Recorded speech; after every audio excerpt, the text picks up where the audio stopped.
Hi everyone, Joyce here. Welcome to our deep dive with Katrina Howard. Tonight we're going to be talking about curbing cortisol, how some of our health habits might actually be having more harmful effects than good effects. So we're super excited to have Katrina here. She is a registered dietitian for over 10 years, and I've not worked with her a ton, so I'm excited to hear her share some of her knowledge and share some things that maybe we all need to hear, because I feel like we kick our own butts on a regular basis trying to get healthy, and sounds like that might not be the best thing. So I'm going to turn it over to you, Katrina. Thank you. All right. Well, thank you, Joyce. As you mentioned, my name's Katrina. I'm a registered dietitian. I'm going to pull up my little presentation here. Okay. Today we're going to talk about basically how sometimes our healthy habits can backfire on us. Um, I personally have been here. Um, and it's not really a fun place to be. And it's not really our fault because, we're told to do, all these things and we think they're making us healthy and then they're not. And then we just keep trying harder and harder and harder. Um, so if somebody had told me in the beginning, hey, maybe if you didn't do these things, maybe I wouldn't have ended up, where I was. But I'm glad I kind of figured it out. And that's why I have such like a passion for, this and hormones, like in general, because, I had such a problem. I think about a year ago is where I ended up, honestly, like rock bottom with my adrenals. I'm a registered dietitian. I've worked for OSF, Springfield Clinic, Hy-Vee, and now I work for myself. I work from home doing one-on-one consultations virtually. Um, I take insurance and it's been great. So today I want to talk about like what is adrenal function? What is cortisol? And then the connection between fatigue, weight gain, hormone imbalance, burnout, because it's really all connected. Um, and then, the top three ways women think we're being healthy, but really just end up burning ourselves out. And then obviously, maybe some things that we can do about it. All right. So just a little science lesson for you. Okay, what is stress? So, stress is basically anything that causes an imbalance to our system that is real or perceived. So, a real stress could be, a bear coming at us, or a perceived stress could be we're in a meeting and, this is, a really stressful meeting. So, it all stems from the brain. Um, so again, it could be like something physical, like again, a bear, um, or something perceived, something that we think that could happen, or we're just in a situation that causes this stress. Um, and then when stress happens, it releases cortisol. So cortisol is a hormone that's released by our adrenals in response to stress. It is released by our sympathetic nervous system. So our sympathetic nervous system is that fight or flight response, as opposed to our parasympathetic nervous system, which is our rest and digest. So usually we're in one or two of these phases. So we're in sympathetic, that's fight or flight, or parasympathetic, rest or digest. So our body can go between either of those. And a healthy person can go between either of those based on what's happening. If you look at the bottom of the screen, you see a healthy cortisol pattern. A healthy cortisol pattern goes in what's called like a diurnal or pattern. So it raises as the sun comes up. So in the morning, we should be at our most,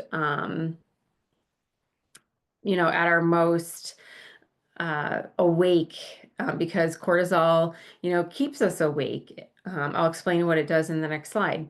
And then by like afternoon, it starts to drop, and then by evening, it should be pretty low. Cortisol and melatonin are opposite. So if cortisol is high, melatonin, that sleep hormone is low. And then when melatonin is high, cortisol is low, so we can sleep. So it should start to drop as it gets dark out to signal our brain, it's time to sleep. So that is what a normal cortisol pattern looks like. So what does cortisol do? So if cortisol is high, so let's say we're in a stressful situation again, we could be being chased by a bear or we're in a stressful meeting. It blocks insulin. So insulin, we can't use it. It induces gluconeogenesis. And what gluconeogenesis is making of glucose, sugar, by our cells, particularly the liver. So, for example, if we're running from a bear, obviously we need energy to run from that bear. We need sugar. So our body is going to make sugar even if we're not taking it in. So it's going to tell our liver, hey, time to make some sugar. We're running from said bear. It reduces protein uptake.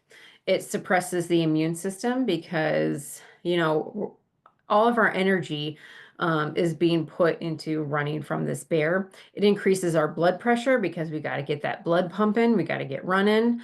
And it improves focus, eyesight, and hearing because, we got to make sure we're not going to trip if we're running from the bear. So, some cortisol is good. I'm not saying cortisol is a bad thing. We need some cortisol. And that's why sometimes, in the beginning of the day, we're more focused because we have that higher cortisol. It's just when it becomes too much is when it can be a problem. All right. So here's the problem is we have long-term effect of high cortisol. Blood sugar problems. So we can see like blood sugar problems like insulin resistance or diabetes from high stress. Because like I said, our body is going to release sugar into our blood when we're stressed, even if we're not eating high in sugar. Weight gain, especially around the middle, we've found that we have a lot of cortisol receptors in our stomach area. So people who are super stressed tend to gain weight around the middle. Um, Immunosuppression. So, people who are always stressed get sick more often. And it's because of that cortisol depressing your immune system. Chronic fatigue, because we'll talk about in a little bit, it's hard, eventually your adrenals are going to get burned out and you're going to go from this kind of like always ready to go to I can't even get up in the morning. You could have a lot of gastrointestinal, a lot of like GI or stomach issues. Um, because because if we're in fight or flight, we can't get to rest and digest.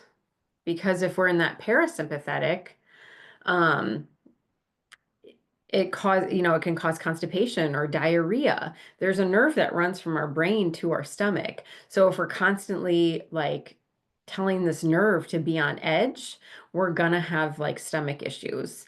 Cardiovascular issues because of that cortisol's effect on our blood pressure.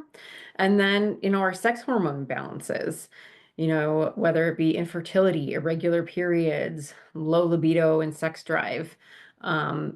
Again, because high cortisol downregulates a lot of our other sex hormones, or other hormones, even our thyroid. So, if, some cortisol is fine. We need to run away from the bear.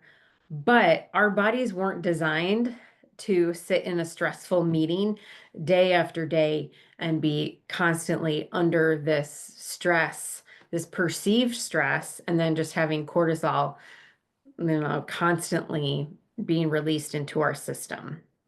So we have that going for us, but then we're usually doing some things that cause even more problems. So, number one being fasting. And again, what I'm talking about, sometimes in isolation, these may not be bad. So like fasting in itself can be really helpful for like women in menopause, for example. But if you're those people who are like have high cortisol because you have a stressful job or are always stressed, fasting is probably not going to be good for you because cortisol is released in response to low blood sugar. So if you're not eating and your blood sugar is low, that's a stress on your body. Your body's like, okay, hey, we're under stress. So again, it's going to release cortisol, which tells your liver, hey, time to release glucose or that sugar into your blood. So anytime your blood sugar drops, your body releases cortisol. So fasting, you're going to have higher cortisol. This also kind of includes like skipping snacks. So if you're going from, let's say, like noon to 7 o'clock, like without eating anything, there's a good chance your blood sugar is going to dip if you're not having a good snack. Or if you're having like, a lot of my clients will have, they're like, oh, I have 100-calorie bag of Skinny Pop. Well, that's probably not going to do anything, and your blood sugar is just going to dip soon after that. So if you're going too long between meals, your blood sugar is going to dip and your body's going to release cortisol to bring that blood sugar back up. So, while again, like in isolation, some people fasting is great. If you're already like stressed, already have high cortisol, fasting is just going to make it worse.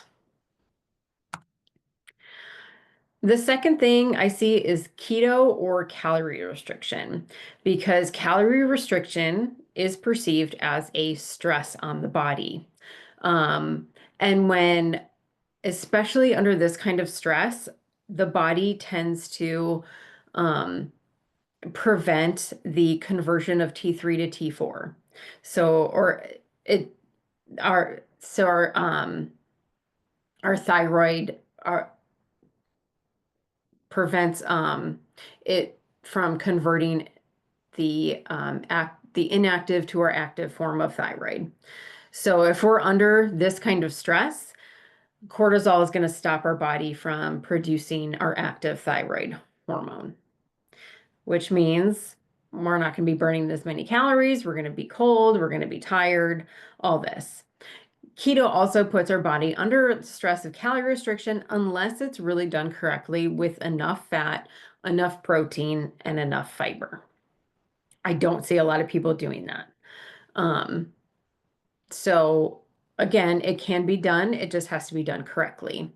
Studies do show that the Mediterranean diet, people have a better morning cortisol response. So that good like cortisol response in the morning, a Mediterranean diet shows that probably because of its anti-inflammatory response, the fact that it has enough calories, enough protein. So I'm not sure it's correlation, but it does kind of make sense that the Mediterranean diet would be really good for a cortisol response. And then lastly, extreme exercise. And again, nothing wrong with HIIT workouts or exercise. However, again, exercise, especially things like your HIIT, your CrossFit, things like that, that's a huge stress on your body. So that's going to cause your cortisol to go way up. And then I see people doing that, plus no rest days. They're doing two, again, because, we're doing all these things that we think are right. Then we're gaining weight around our midsection. So what do? We're going to work out, and we're going to work out harder without any rest days. And we're going to do fasted workouts. And then it's just making the problem worse because it's making our cortisol go higher and higher. We're missing out on sleep to get a workout in, and that's a huge no-no. I 100% tell my clients, never ever miss out on sleep to get a workout in. Sleep is more important than exercise, hands down. Especially when it comes to like cortisol. You need to have a good night's sleep. so your cortisol is good the next day. So never, never, never trade sleep for exercise. Um, so yeah, so it's okay to do like some HIIT training or some, but if you do have like an exaggerated cortisol response, or if you are in adrenal fatigue, then things like HIIT training or anything like that, that's a huge no. Um, your body's just going to pump out too much cortisol, and it's not going to recover. All right, so I do recommend, testing, because there, you could be like in a high stress state, or you could be in what's called an adrenal fatigue state. And unfortunately, they're really conventional medicine is going to tell you there's no such thing as adrenal fatigue. It's called HPA axis dysfunction, hypothalamic adrenal dysfunction. It's just so much easier to say adrenal fatigue. So adrenal fatigue happens after this like chronic stress. So if you remember my picture of the diurnal cortisol from the very first slide, that was normal. Here we have somebody who's in a lot of stress. So you see that they're, and this is done through a spit test, by the way. So somebody spit into a tube at 4 different points in a day. So you'll see that it's on the high side, and then even right before bed. So this person is probably really tired but wired, and that's a huge like indicator that they have cortisol dysregulation. Is like at night they're like super wired, but they're so tired. That just means, yeah, your cortisol dysregulation. And the reason we get cortisol dysregulation like this is because we're usually so in that like parasympathetic, that fight or flight, that our body can't get to that rest and digest mode. Like once we're like so in fight or flight, our body has a hard time. And you can kind of compare it to like, hey, let's say you were like attacked by a bear in the woods. Next time you go into the woods, you hear like a, leaves shuffling or a twig snap, you're going to be on edge. That's kind of how it is. Like your body's always on edge. So your body can't get in between the rest and digest. So this person is really having a hard time going in between the parasympathetic and like they can't even get to you know, they're sympathetic. So that's a spit test. Below, you'll see something from a Dutch test. A Dutch is a urine test, which I really like because it actually shows you not only your cortisol pattern, but it'll show you your metabolites as well as your other like hormones. So it kind of gives you a full like profile.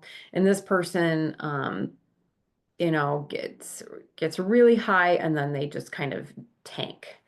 So, it's kind of sometimes really interesting just to find out like what's going on.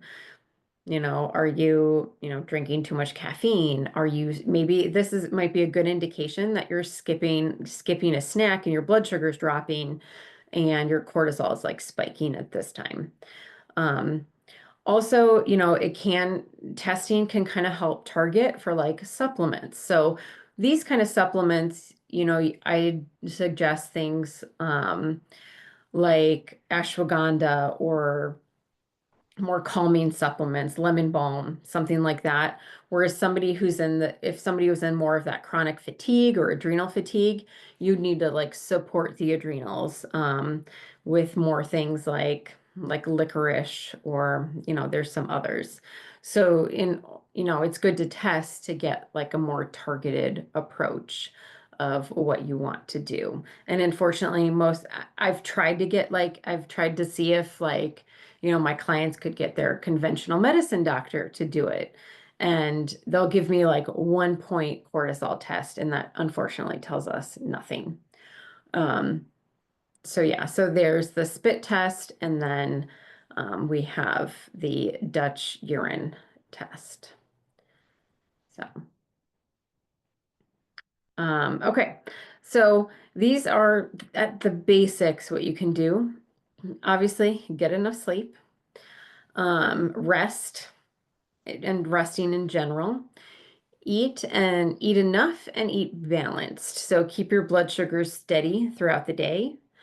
And gentle exercise and stress management. So that might be yoga, that might be um, just walking, light strength training, something like that. And then the testing and the target supplements if you feel like you are either in that super stressed or in that adrenal fatigue. So I do take one-on-one clients, and I do take insurance, and I am a certified Dutch provider, so I can read a Dutch test and I can do that spit. I can order you a spit test as well. Unfortunately, those are not covered by insurance. That's the only downside to that. Um, so I can make sure that you guys have that information. And it looked like there were a couple of questions in the chat. Okay. Okay, so testing. Usually it comes via mail. Actually, I probably have some here. So I'm actually going to be doing the spit test soon. So this is the ZRT saliva hormone test. It comes in the mail and you spit into a little tube. It's a lot harder than it sounds. So you spit into the little tube and then you send it back in. I want to say this is $80 for just the saliva, but if you want to do hormones, it's a little bit more. Dutch test, if you order through a Dutch provider, it's 300, but the Dutch test gives you everything from your progesterone, estrogen, um, testosterone, your metabolites, your organic acids. And yes, for the Dutch test and if you're testing your hormones, like if you want to know your estrogen, your progesterone, then you would have to test on a certain day of your cycle. So yeah, usually day 2021. So, and I've got I think I've got the Dutch here too. So yeah, the Dutch is literally, so it comes like this, and then you have little strips you pee on, and then you just let it dry in your bathroom and you send it back in. Does anyone else on the call feel like crying a little bit?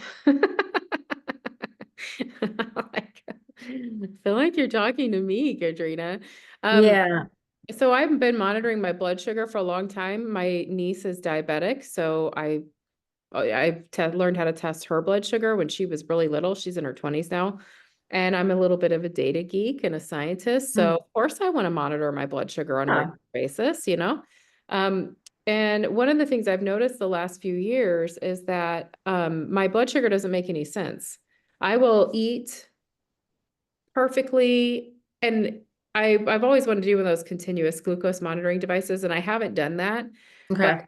I'll eat a certain way, a certain meal, and one night I'll wake up and my blood sugar is like a perfect 85, 90, and the next day another time I'll do it and it's 105. But it's consistently like 105 most of the time, but I can't ever figure out what's going on when I can get it to actually be like around 80 or 90. And it used to be back in the day when I was younger, when I was pregnant or before I got pregnant, and then I monitored my blood sugar all the way through my pregnancies. It used to be about 85, sometimes Yeah. creeping up to 90 every day. So, but the last few years, I've had digestive, like literally everything you said, I've had problems with the last few years. So I've worked with a health coach. I've taken thousands and thousands of dollars worth of supplements, working on H. pylori, SIBO, bacterial overgrowth, um, silent reflux, like Hmm. everything you've said. And I do all the right things. And I have listened to this health coach. I worked with them. I took all the supplements. I did everything they told me to do. I listened to his podcast. I read his books. I did everything. I'm listening. I'm listening. I'm like, every time I listen to him, like H. pylori, bacterial overgrowth, stomach acid problems, liver, bile flow problems, Yeah. all these things. I listen. Finally, just like beginning of this year, I listened to another podcast. He was talking about what to do to get, if you're having problems with stomach acid, bile flow, blah, blah, blah. And then at the very end of the video, at the very end on YouTube, I'm listening with my earbuds, walking in the morning, and he says, now just keep in mind that all of this is not really going to work if you have a lot of stress in your life. And I've had PTSD I've had PTSD most of my life, complex PTSD, but it got flared up in the last 2 years really significantly, like active flashbacks, can't sleep at night, hypervigilance, all of it. And it's like the clouds cleared and everything dropped into place. And I was like, oh, so I mean, just listening and I learned that the liver, because then I was like, I do low carb. My blood sugar is still 105 all the time, sometimes higher, sometimes 110, 112. I didn't literally ate no carbs yesterday. How on earth? I learned that the liver can make sugar Mm-hmm. to compensate when and I'm just like, oh, so everything you're saying, I'm just like, okay, but I'm just so glad you're here and you're saying these things because we women, especially middle-aged women who are the most vulnerable to this situation, Yeah. we're the ones that are out there deciding it's a good idea to join CrossFit or Right. go on 3-day fasting or go keto or, all these things. So, Right. Yeah. And again, because it's like, we put a little weight on in our stomach and then, that whatever we did before didn't work. So then we try something harder and that's not working. And so we just keep trying harder and harder. And then, it's like, okay, the harder we work, the worse we're making it for us. it's so So, counterintuitive. mhm. And now I'm in this place where I'm learning this. And so I've been working on as a person who's had trauma, which so many people have. I don't even like to use the word trauma. I like to use the word hardship. I don't know anyone who hasn't had hardship in their life, right? And Yeah. so if we have hardship in our past that we've never really addressed on whatever form that might be, and we're carrying it around with us, I've been getting certified in polyvagal theory Okay. around the nervous system. So And yeah, you're very familiar with the nerve that runs from yes, the all brain of it. And so it's like, if we're stuck in that chronic stress state, then and it doesn't have to just be the stress state. It can also be that dorsal vagal, which is that more frozen, depressed, low energy, even though it's not a stress state, it's like the back end of parasympathetic. Yeah, we're on the parasympathetic side, but we're overeating, we're depressed, we have no energy, we have no motivation. And as women, I feel like we just that are struggling with these issues, we just we work real hard, work real hard, work real hard. We're in that stress state. We're backfiring the whole situation. Then we finally give up and think we suck. What is our problem? Why can't we do this? And then we kick over to the depressed side Yeah. and we eat a bunch of crap that makes it all, we eat sugar and drink wine and we eat all this crap and we think, screw Yeah. it. If I'm going to be overweight, I might as well eat Cheez-Its. And Yeah. then the next thing you know, you're increasing that insulin resistance, which compounds the problem. So we're doing it whether we're in the working hard side or the not working hard, doing all the wrong things. No, we're doing it, but can't seem to muster the will to stop doing it. And I think that's what happens to a lot of us. We get into our mid-30s, 40s, Mhm. creeping into our 50s, then menopause and perimenopause kicks in, and it's like a freaking crapshoot. Yeah. Yep. Anyway, Yeah. everyone's crying. Yeah. It's so So, what I think there's a good glucose goddess on Instagram. She has like she wears a CGM and she shows like all of her, and she shows like, this was me in a stressful meeting and it showed like her glucose going up and things like that. So, Mm. And this is a good time to bring up Melissa Briggs is in our Facebook community and she dropped a question she couldn't be here tonight, but she dropped a question in. She says, I've been wearing a CGM, a continuous glucose monitoring device that monitors your blood sugar all the time. It's like a little thing that's, for those of you who don't know, it's like snapped onto your arm. And I've noticed blood glucose rises when having a more serious but not stressful conversation. Although if I eat a single piece of dessert, it will take 6 hours to get my numbers back down to 100. Is this something I should be concerned about? So there's really two questions here. One Mhm. is she is seeing her blood glucose rising, even though she doesn't feel like it's stressful. Her body is showing her that it's stressful. Exactly. It's a perceived stress on her body. Yeah. So yeah, so like I said before, it's a perceived stress. Her body's starting to react by telling the liver to start to release glucose. It's time to run. Mm-hmm. Or I So, better wrestle my husband down. yep. The So, yeah. So, hypothetical. My husband doesn't stress me out at all, and I'm sure no one on the call either. It's like exactly. those other women that have a stressful husbands. Yeah.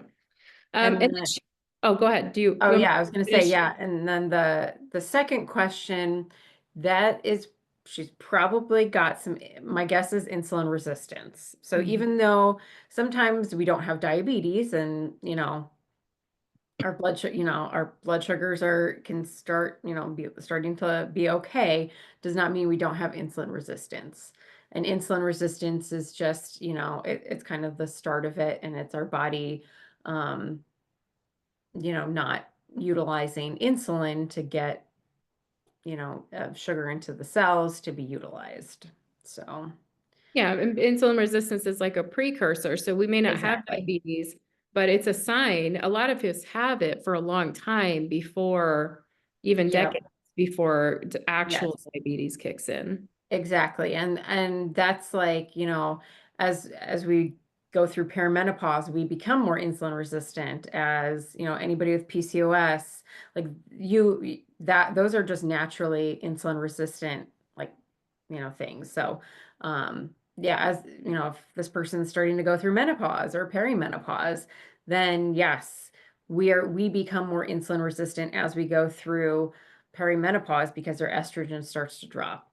Estrogen is what helps us utilize insulin.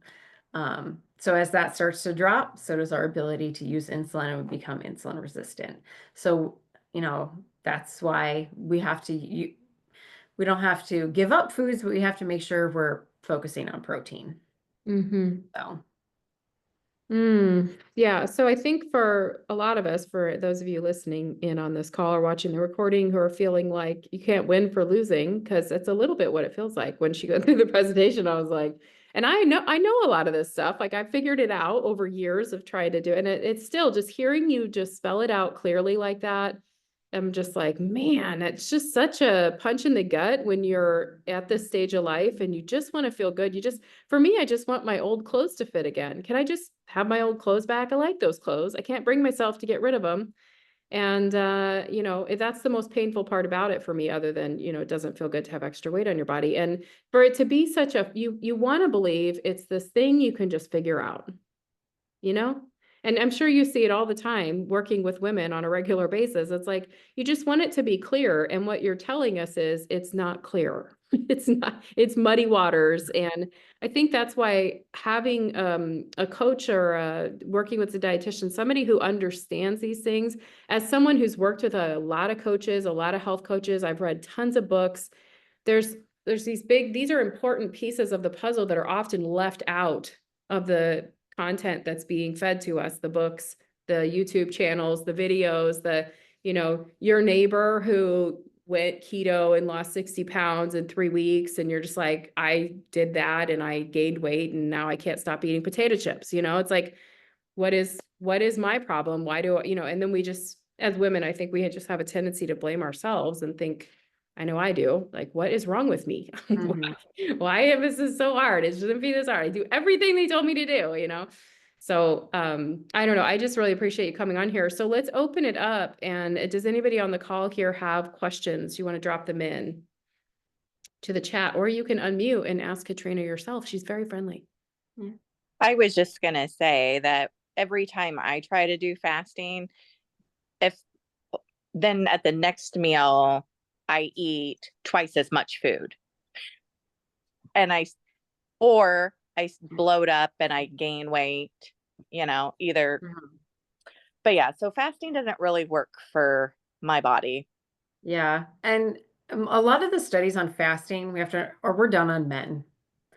So, and like it has its place, and I think it can be used as a tool, but it's not for everyone. Also, because cortisol has its circadian rhythm, I think if we were going to fast, we'd probably be better off fasting according to our circadian rhythm. So eat during the day, and then as the sun goes down, that's when we stop eating. But in our culture, it just seems to be more like don't eat breakfast, like don't eat in the morning, and that's when our cortisol is already high, and then we have coffee, which skyrockets it, and then we're not eating, so that skyrockets. So, by fasting, having coffee, and not eating, we're just skyrocketing it in the morning. Well, what if we fasted at night and, just kind of maybe just like gently let ourselves go into, let ourselves go with the our circadian rhythm. But that's just not seems how our society, and again, all studies were done on men, so it's hard to tell like how it affects women's hormones. I thought that actually resonates with me because I was on a structured, like healthy eating plan for a long time, like 7 years. I got to a really healthy body weight. It just kind of happened. I was younger, of course, and very active, but that's fine. And one of the things I would eat breakfast at 7 in the morning. I would eat lunch always around 11:30, and I would eat dinner around 5 or 5:30. That was like clockwork. And then every once in a while, I'd have some, if I was really hungry before bed, because sometimes, 10 o'clock is a long time from dinner at 5.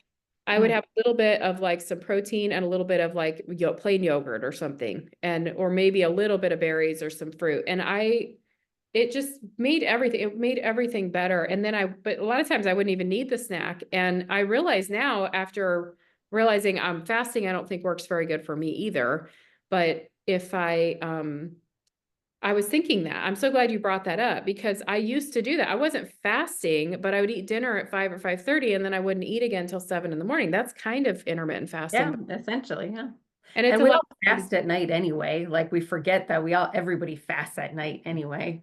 We all Yeah. go to bed and not eat, but And I do notice that if I try to fast in the mornings, then if I'll eat lunch or breakfast, like my first meal around noon or 1, and then I'd end up eating dinner at like 9 o'clock at night because I didn't start eating until like 1. So then you just ate dinner at 9, but then you're heading to bed soon. And I have that silent reflux issue.